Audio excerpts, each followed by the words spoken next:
Have you ever noticed how the last week of December can feel strangely loud and then strangely quiet all at the same time? The calendar is full, your mind is full, and yet there's this subtle movement where you stop and think, wait, what in the world actually happened this year? So here's the question I want to begin with today. If 2026 is going to feel different, who do you need to be for it to actually be different? Not what you need to buy, not what you need to fix, not a list of resolutions that disappear by February. None of that. Just who do you need to be? I'm recording this during winter in Brooklyn. Very short days, lots of cold air, that natural pause the environment gives us, whether we're asking for it or not. It's just the way it is, cold and dark. And the thought that keeps returning for me is this: midlife doesn't need more pressure. We've got plenty of pressure. It needs more clarity. Does that resonate with you at all? Think of this episode as a winter reset, not some kind of motivational speech. You've probably been being hit with that on your social media. I know personally, I have emails, all social platforms really giving me these pep talks for the new year. So I want you to think of this as a reset that respects your intelligence, your body, and the life that you're actually living, not some dreamt up Instagram story. So there's a familiar narrative this time of year that sounds really harmless, but it can be exhausting and somewhat irritating. So just follow me. Quote, start over, end quote, fix everything. Again, more quotes, and then transform yourself by January 1st next year. And after nearly 30 years inside real healthcare, not dreamt up healthcare that we see online, but real bodies, real emergencies, real human behavior under stress, I can say this with 1,000% confidence. Most change doesn't fail because people don't want it badly enough. We all want change. We pray for it, we ask for it, we dream about it. It fails because the plan was never designed for real life. Can you relate to this? All the plans that you see online. I bought a planner this last year that it was called my Big Ass Planner. I loved it, but it really wasn't realistic. It was ginormous. It was like 3x5, one of those that you could dry erase on a whiteboard that you wrote in all your plans. And I'm like, where am I gonna put this? I don't have the space for this. Or these meal prep plans. By the way, I do believe in meal prepping and planning, but I have to do things that work with my OR schedule and the time of day that I eat. I get up at 4 a.m. and want my coffee at 4 a.m. So a lot of these plans that we see didn't really resonate with my life, and you might feel the same way. So the reality is that real life includes fatigue, hormonal shifts. We got that, both men and women. Long work days, unplanned work days, unpredictable work days, unexpected and expected crises. We all got those things that pop up at the last minute. And just responsibility that doesn't pause because it's a holiday. We have been at work and nothing has been scheduled. The schedule starts off empty and I'm like, I don't believe it. And then by the end of the day, there's just things stacked on late on the day for the call people. There's just really nothing planned for life in healthcare. But again, you may feel the same way in your line of work. You may bring work home with you. And culturally, especially for Gen X or those millennials that are on the cusp of Gen X, we're raised to push through despite it all. We adapt, we figure it out. We really don't dramatize. We don't have time for that. Let's just get it done. Capiche. And, even with all of that, it doesn't mean that we're immune to burnout. And a lot of us really wanted to rest over the holidays and it's not happening. Or it's due to just numbness or to living on autopilot because that's easier than constantly re-examining everything. Midlife, life, my so-called life, it just tends to bring up a quieter set of questions, right? 40s, 50s, we might be asking ourselves a different set of things than we did when we were in our 20s. Like, why am I doing this? You probably asked yourself that in your 20s. For right now, it's like it resonates more than ever. Like, what is actually important right now? How did I get here? These things that play in loop whenever we're in a situation. I'm like, I didn't sign up for this. I didn't agree to this, but what feels aligned instead of impressive? So just ask yourself those three questions. in a much more serious way, not in a sarcastic way when we're in the middle, when we're in the thick of it. Like why, what actually matters, and what feels good instead of like pressing. And here's the reframe I want to offer. Midlife isn't when you start losing, it's when you start editing. Think about it. And that's a much more beautiful way to look at it.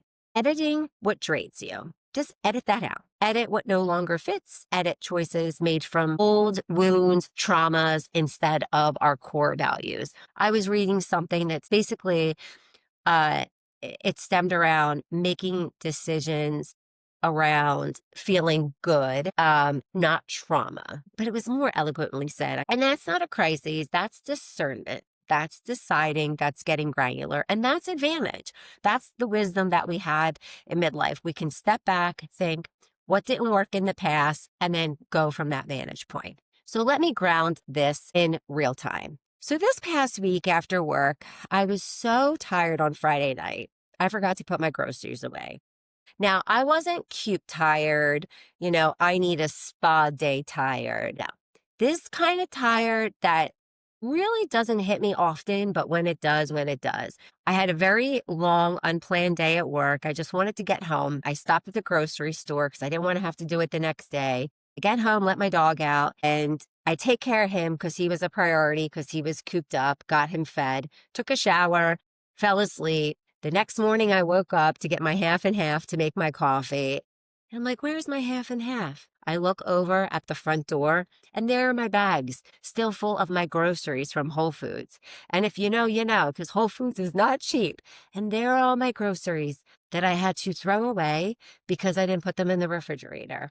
That's the kind of tired that I was on Friday. And if you work in healthcare or any stressful job, right, and you've lived a full adult life, you know that kind of tired, right? You're carrying a responsibility for a longer time than expected. And the reality, our professional lives don't care about what's going on personally. And emergencies in the OR, in the hospital, they don't really care that it's December either. Could care less that it's a holiday week. And I share this because I want to normalize something for you if you're listening and feeling the same. That your reset doesn't need to look polished. It just needs to be honest, right?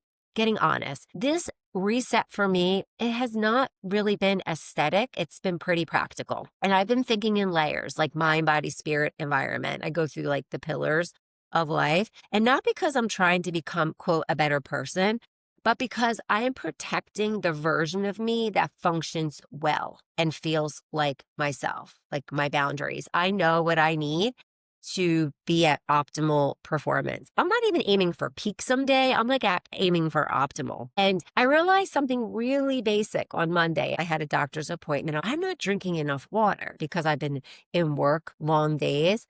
And even catching up, it's not enough. I'm actually really dehydrated. It's cold. Work's been long. I'm doing the right things, but I don't really feel good. So I acted. I looked up. It was divine intervention. There was a wellness place right there, right up at like 76 and Broadway, Restore. And it was advertising right in front of me. IV therapy. I got 1.5 liters of fluids and some vitamins. They had red light therapy, and I've been wanting to do that for years. I'm going to do a podcast on that, by the way. But I wanted to do this not as a trend, not as a promise of transformation by all the claims that it has. A lot of them, I did it just as a decision to support my body in that moment instead of waiting for the perfect time. And honestly, it felt good to take action before the year ended. So I did that the other day. And I thought, wow, I'm really taking action because as I've been thinking about my new year, my longevity is really a priority, my health. And that matters more than people realize. So you still have time when this episode drops on New Year's Eve to take aligned action. You don't have to wait till New Year's Day. And I've also had to create boundaries with news. So on top of being dehydrated, I've also had to really be mindful of what I've been consuming because it's been just a little bit much for me. I'm informed, I'm aware, right? And I do deeply care about the world. I would say I'm pretty much of an empathetic person, But I do know that constant exposure to a lot of negativity dysregulates my nervous system. And so I need to curate how and what and when I consume information. Not to be naive. It's not that I don't want to be informed with the world, but I want to be steady. And I've been reading again, a few pages in the morning, a few at night, instead of scrolling. And I returned to something I never really fully explored growing up: daily scripture reading, guided and contextualized. And whether or not that resonates with you spiritually, the principle is simple. I'm feeding my mind with something that steadies me instead of fragments me. And for me, that's really important for my well-being and also in my environment. I've printed calendars this week for 2026. I don't really get fancy and buy calendars and planners and subscribe to all these things. I found for myself that simplicity is best. I've been reviewing last year's pages. I noticed patterns where I've overcommitted, where I felt stretched thin, because that's data. That's midlife recognition. We look at the information that we have and then we decide from there. And then once you see your patterns clearly, you're going to stop negotiating with yourself about what's, quote, not that bad. It's even like in eating, right? Or working out. It's whatever you measure or keep track of that changes. And again, this is not meant to be a pep talk, but it is just to help you reset a little bit if you're feeling a little behind. I am feeling behind, even though I have been doing things incessantly to clear out my space mentally and physically for the new year. Here I am, the day before New Year's. I don't have plans. I actually have to work tomorrow, and I have no idea what my New Year's, and I live in New York City. You would think I'd have this rip-roaring social life. No, most people I know are tired, and you might be feeling the same way. So again, I'm just sharing all this as an invitation to reset. You might even just want a quiet night, but not to make you feel bad, not to make you feel overwhelmed, but just to make you feel a little bit inspired or just relieved. Actually, relieved is a better word. I don't know if you've ever heard of this before, but it's called misogi, and it's spelled M as in Mary, I, S as in Sam, O-G-I, but it's pronounced misogi. It is a concept that I'm going to introduce to you here because it gets misunderstood. And I really didn't understand it. I had to look it up.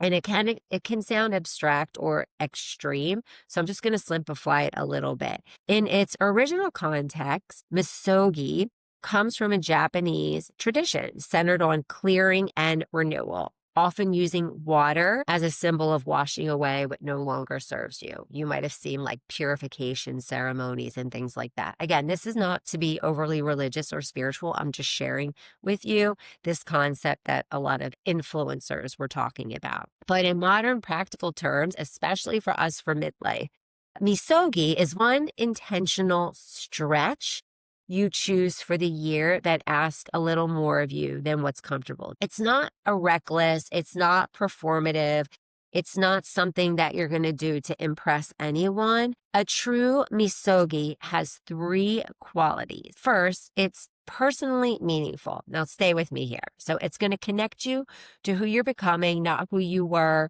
trying to be for anybody else for approval. So I'm going to use the word goal, even though I don't love the word goal. It's something that's going to stretch you. It's an activity, an event, or something that you can set yourself up to achieve or accomplish this year that's going to have these very, very specific qualities, right? It's going to stretch you for you, not for approval. Second, it's going to involve real uncertainty or discomfort. Okay, so you're really going to be out of your comfort zone. And this isn't suffering for the sake of suffering, but just enough friction to interrupt the autopilot.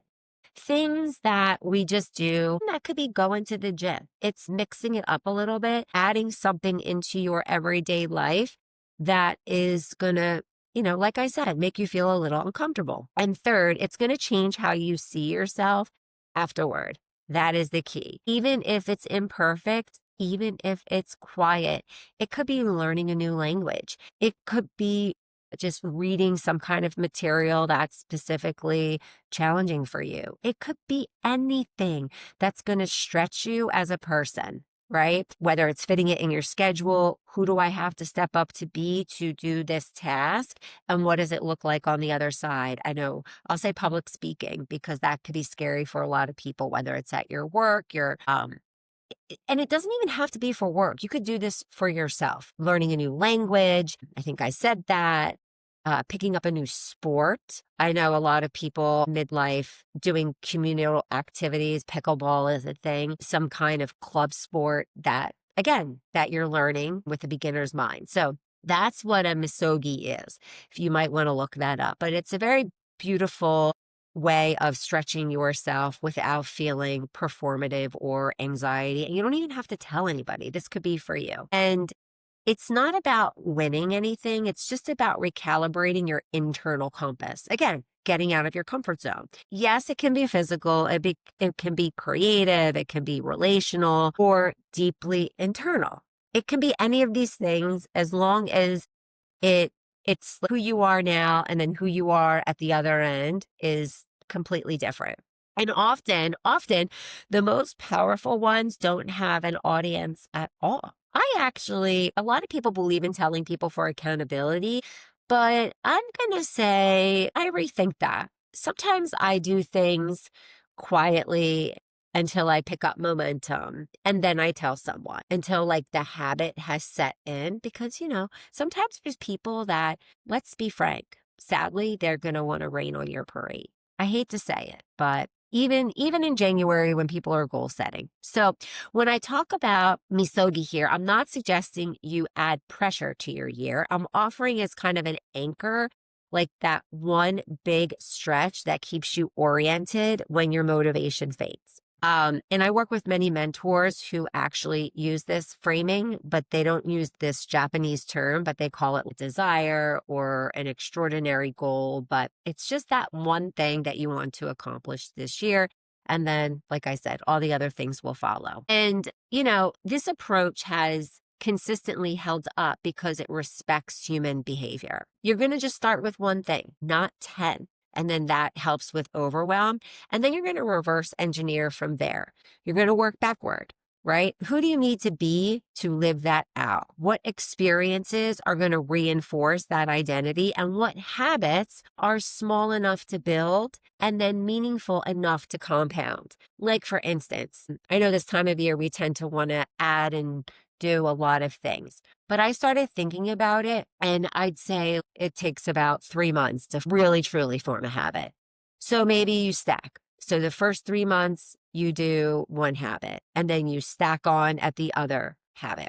Rather than trying to, first day, I'm going to go to the gym, I'm going to drink water, I'm going to eat greens, I'm going to do this. Like maybe you just start with or focus on your sleep because we know everything else falls into place better when you are well rested, right? So it's like stack your habits and then 4 habits at the end of the year, there's no way you're not going to be a completely different person if you just don't do things in these small compounding actions. And for me, I like to try to do 6 meaningful experiences a year, an experience that is going to also fall under that one big goal. I'm trying to be realistic here, but set a number, again, this is not to stress you out. This is not some pep talk. This is just maybe like resetting and like more ideas. And these experiences do not have to be something dramatic. I'll share this with you. When I was living in California, all I wanted to do was drive from Los Angeles to Las Vegas by myself. I had never done that. I always flew. When I lived there, it's an hour flight. And I'm like, why don't I just drive? I can make phone calls. I can listen to podcasts. And I did that. And now I do that a lot when I'm out there, actually. But that was it. It didn't cost me anything. You're just showing yourself that you can be outside of your comfort zone and basically survive. And alongside that, I focus on habits the same way, right? Like I just said, just stack everything, one habit per quarter. Because I find, and we know this, like looking back in our life does not reward intensity. And midlife doesn't either. It rewards consistency. And some will argue or like to challenge that, but I think consistency is everything. Show up. Just show up. Even if you did find it's the habit that your brain and then will say, I am a person who does this. I am a person who does that. right? If you talk to two people that were trying to quit smoking, and one person would say, I'm trying to quit, and the other person says, I'm not a smoker, they've already identified with not being a smoker. See what I'm saying? I hope this makes sense. So as we wrap this up, if you're listening and feeling this end of year pressure, let's just slow it down. 3 anchors, just keep them simple, not performative. Ask yourself, what did this year teach me about my nervous system? Basically, that's what do you require and what are you tolerating? And then where did I override myself to keep the peace? Where did you compromise yourself? And 3, what quiet choice am I proud of? And this isn't about judgment. It's about just getting clear. It's just really about finding some answers for yourself so you can move forward. And then to declutter, ask, what am I still carrying that no longer matches who I am? And what input, news, noise, expectations make me less steady? Again, we're just getting rid of things that no longer serve us. Editing. Because decluttering is self-respect in motion. And what's your vision? Not fantasy, just a reality-based vision. I ask myself these questions every morning, like, who am I when I'm at my best? Because think about when you're at your best. Who are you? You always want to make decisions at your best. If you're going to quit your job, do it on a good day. And chances are, I hope this makes sense, that you're not going to quit, right? So you want to make decisions from a good place and think, how do you move when you're regulated? How do you move and show up in the world when you're optimized and you're regulated? Chances are, right, you're not reactive, you're responsive. One of my mentors would always ask us, like, she would clue us in on saying, what do you require and what are you tolerating? Very simple questions, but very, very impactful and meaningful. And here's the truth. Your future doesn't need you to become someone else. No, it just needs you to return to yourself with precision. I'm just going to ask you, because I'm doing all of this alongside of you. I've been decluttering. I've been asking myself questions. I've been looking at, what did I learn? Who was I? Getting really honest, even though I achieved something. But at the core, I was kind of still running on fear. I am working on that I wanted to share with you. With that, I want to close out 2025, this podcast episode, this season, with so much gratitude. So much gratitude for you, the listeners, for showing up, for tuning in, for your comments, for your likes, for your attention, because you could be anywhere, but you have decided to show up with me. So I am deeply, deeply appreciative. And if you listen to Second Opinion on a regular basis, thank you. Maybe not just this episode, but you listened to it or went back to listen to other episodes. Thank you so much for your time, for your curiosity, and for valuing this content over noise. And if you're entering 2026 with a mix of hope, fatigue, and responsibility, you're not behind. You are just seasoned, my friend. You've just got some life experience under your belt, and that is okay. You have discernment now. You are getting clear. You have pattern recognition and you have context, not just content, but context. And that's why I'll say this plainly. Age is not the disadvantage. I know I close a lot of my podcasts with that, but it's true. Age is an advantage. It's all the story that we tell ourselves and the narrative that we create around the facts. You do not need more motivation. You actually just need less false narratives. So take this winter reset seriously, but also gently. You can ponder, but also be kind to yourself. Pause, reflect, get rid of what no longer aligns with you, including people, and just choose one intentional stretch for the year that reminds you of who you are and what you are made of. We are all made of so much more than we give ourselves credit for. I'm deeply, deeply grateful for this space and for what is ahead in this new year. I'm Rosemarie. This is your Second Opinion. Stay steady, and I, my friends, will meet you in 2026.